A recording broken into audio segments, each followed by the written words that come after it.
আসসালামু আলাইকুম এভরিওয়ান। আজকে এই যে আমি রাত্রেবেলা ঝাল ঝাল করে কচু শাক ভর্তা করতেছি। মসুর ডাল, বেশ করে পেঁয়াজ, রসুন, লবণ আর পরিমাণ মতো তেল দিয়ে দিছি। দিয়ে আমি কচু শাক ভর্তা করব।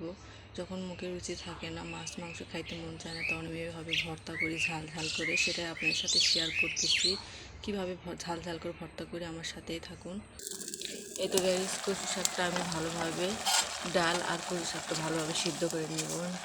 এটি সিদ্ধ করে নিচ্ছি আমি ভালো করে আগে। তো গাইস, আমি ভালো করে কচু শাকটা সিদ্ধ করে নিয়ে আমি ঘটনাতে একটু বাড়ি দিয়ে নিয়েছি। এখন বাগারের পালা। আমি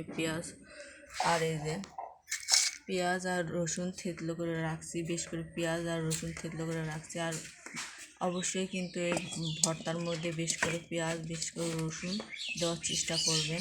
এই যে চুলার উপর বাটিটা দিয়ে আমি তেলটা গরম করে এর ভিতর আমি এই যে থেতলো করা রাখা রসুন আর পেঁয়াজটা দিয়ে ভালো করে লাল লাল করে ভেজে নেব।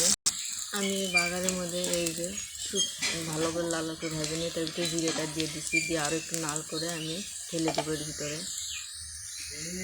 এই তো গাইস, বাগার দেওয়ার পরে কিছুক্ষণ নাড়াচাড়া করে নেমে নিলেই হয়ে গেল আমার ঝাল ঝাল ভর্তা।